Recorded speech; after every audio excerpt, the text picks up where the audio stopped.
Seo go bhain scialach trí éilte. Scialach go hastéite is scial tradiisianta fear-míad tréasas an barai. Fíte cóla is an scialach ag seoras uliamach go féirsain, ramasig, na trí banavútich. Ba trúd vodanich is siúr a tú Virginia, si at a trang go fia. Máhar, hana bauntrach, agus an dís níana nichge. Lannis, an dí a sinne, agus róna an dí a sóige. Ha daflian a gú síchtere. Ha máhar a fia stochganin.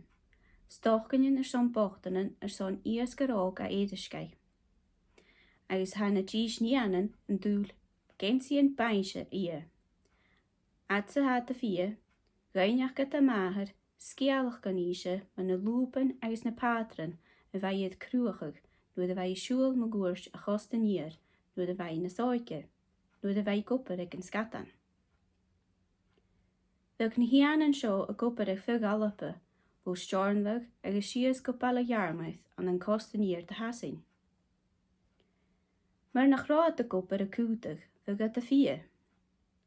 Ís maar na hianan, ma yin un vateren a huari ag un forst, kolele ferile, vug gach nian a fie patran jeffrichte, agus ag jiddig gach raaie, vug malagat mooran son na gensi an a rich an na jaarmaith. Le kiens, sin mar at a chanich mi le dahar, chanich ab gensi woem, sa maher. Hannig gare is na hianan, ach vaintje maher jet, agus chumat na súlen ach gesies, agus na korach an trang. Van maher na hianan ummekanach, van grieve weide de horschaif, gus gensi bainse ie, or ha an jísachke a fie gensi is son an nu valch, agus ha an jísachke an gúlis. Had dwúch geil ik níos garóg éidirskach, le se vús, agus vai dún an ik an dorasachke le iesk, oors an bí a vigan na barai. Ach ko berlis. Han a korach an ik lanne se damse haris in na weirigen, agus an gensi glaseiche a fas na hoek. Rona, in GSOike, han duut an eiche doin le ade, agus I strílis a nie eiche, nu de hoekjes loopore. Och, luid I na weirigen a fallaf, agus stoppig an séirichget. Hás ik in oors an a fóaskla gus sna gorm a van na dúlan I.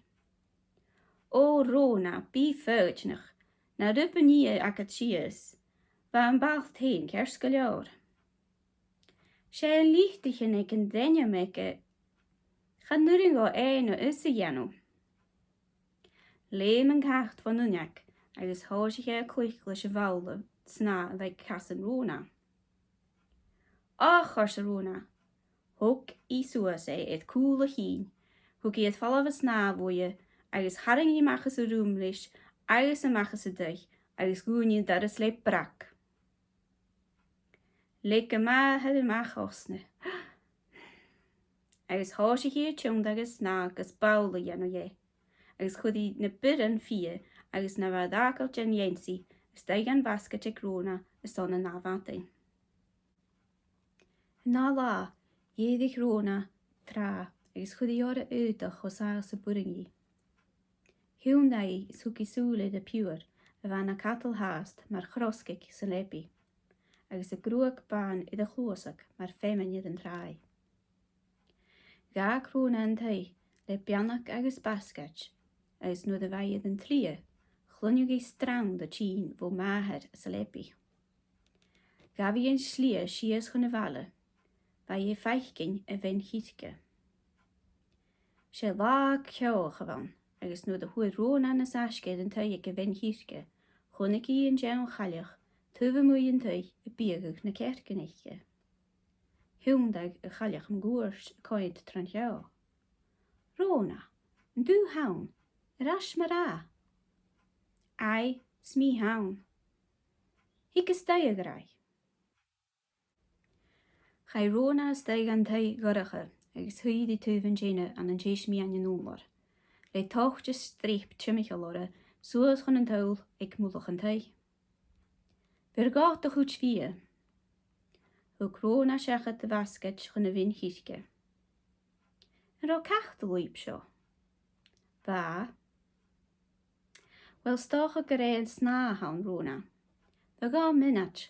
Stocha go bhfuil rúta gannacham gútas tú chleach go náte. Ba doracha an san rúm. Cha an dean chaiach an óchan an draad agus thuciach cúta a sná. Dún dul húlan agus cud amach do láhan. Dhéar a chaiach a róna. Agus roiní mar a chaíoriora.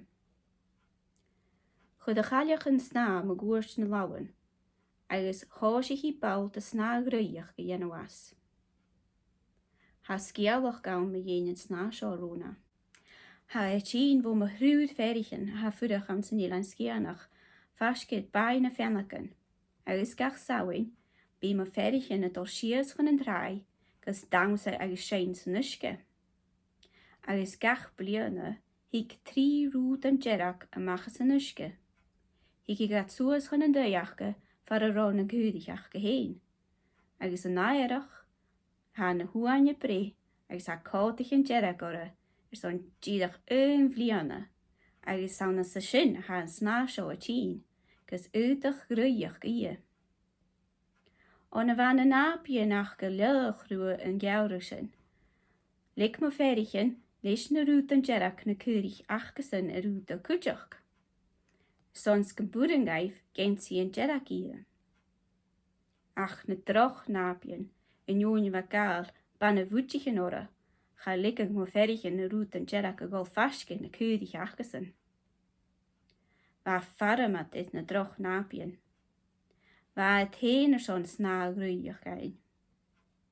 Váichat gan rá na rút an gerach a tilige ras gan bhúd gach bliana. Bbliana gotá, hóg na droch nápian feing falla van dain a ferichin.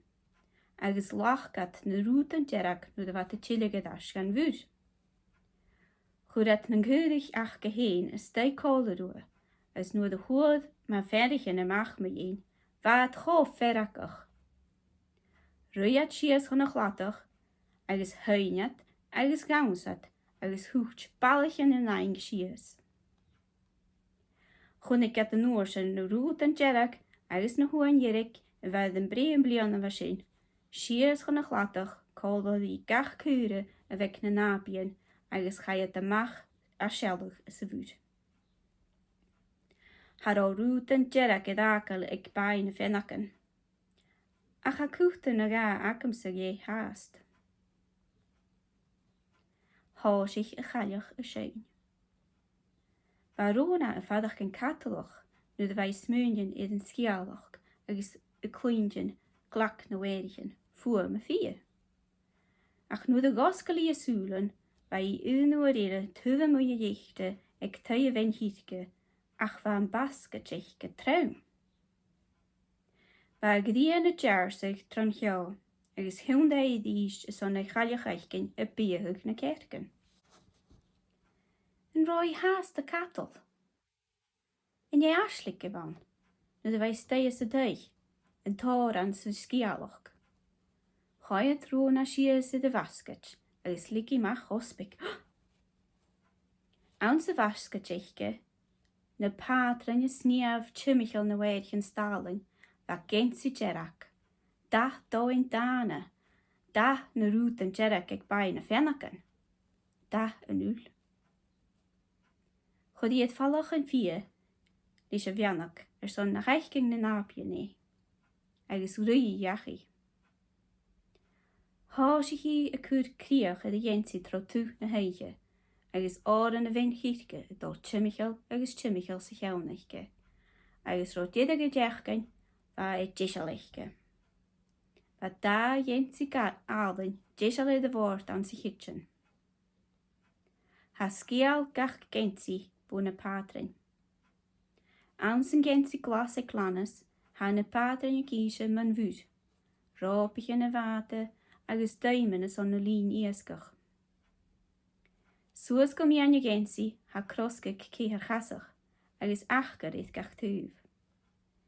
Is daibh achglas ha daimen le críabig sa bhíain, ons gan gútich en dunne a chud is éide a glóasid. Or get is sé gentí bainse han, chud ag an duine éiad seo a gúpar. Ag an áhach ha 3 bucht ein big slíke néhanit. Han darna géint si Gerach a glach go solas na Gine, agus na pátran a gís a scialach défrite, scialach man dír. Ha ádaíonid, agus cabla na snaimh suas go críomh a bheitthe, agus a bhíon ha pátran a dul sias a suas a saonlachug mar a ha pósach, agus na pátran daimen ag róna cótach rí unneacha na hiclaise.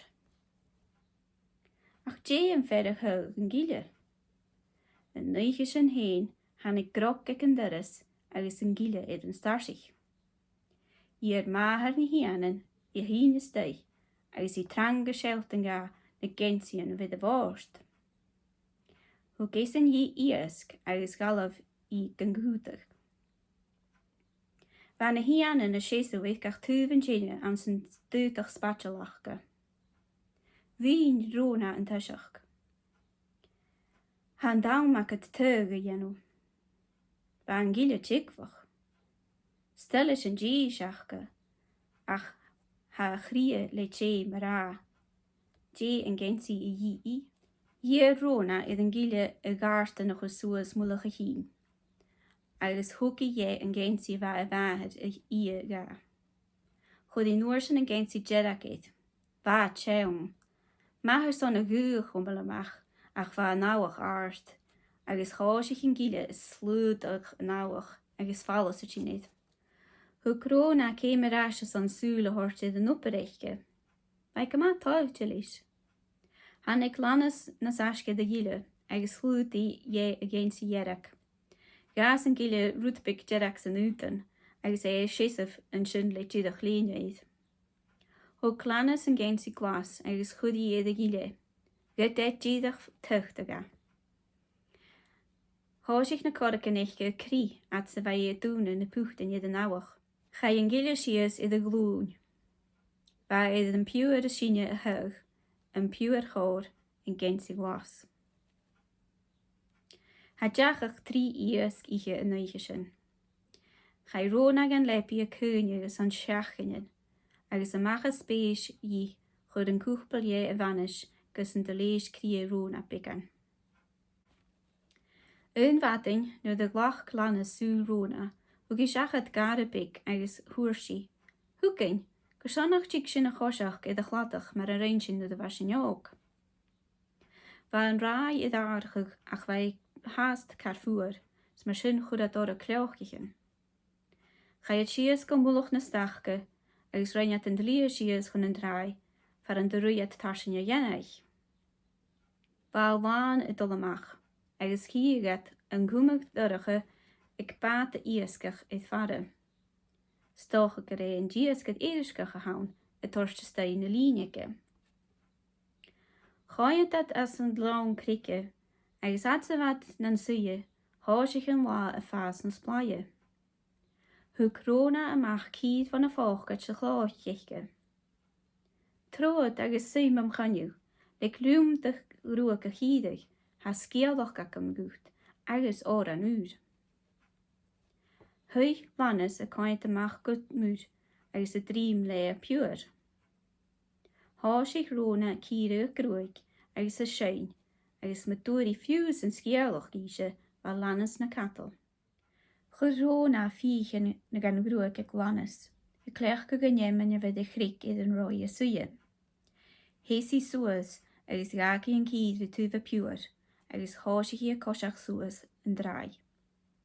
Nu riduki bauna stachke, húndai agus hunnagi go a lána tína stei, agus va nist ag na hórtach an cose ag a piúr. Chúm I a sein, agus chúm a piúr a catal. Háisich róna a ddíidir suas an slia, agus ag ga cháisein cháinte iad a piúr. Van duske id mianne fiúr a rín, nuair sin a bhrálach, nuair sin bauna smigit, agus nu de rániki múlach na stachke, va a piúr a gola macha sealach. Cháint I nuair sin id fare far a ráim ba díascich id fallaf. Ach va rútiken a glósat san uske, a glachke gan solas. sé rán a bhain, is náf go lua. Náf an rán glas, chun an dáte fer an dagaki a piúar, agus chai a fóa. Noch cean dárán amachchas an uisce nuair sin. Hiún daig an dárán goróna, agus bhaithí sa bhinnet sin, leis na súlan doracha achcha, dé bhaid a dhéanú. Ha mi dúlaich dhéhí. Chud í macha lában for chlóchca, agus galaf a gúglia, suas ganar, ach at a húchtí. Há si chi sciag sias túf na sachca, agus landi at cric. Hoci suas na sciahan eiche, na sciahan scaraf. Son an tirimach ag sa grín. Híní amach a hawach, agus stopi gopas na ráin. An gile agus a bhain, a bha na frolach san uisce. An náfadin, hánig groc ag doras mahar na hín, fo nábi, agus bha gensi glas ag yn a laif, a bha gís a scialach gan a fwr. Gan ich a vandrach an gensi. Gan ich i na trí buchtain slik an efnat, agus bha isaiche go cínteach an oorsin, gróiad an trúdach go chawl.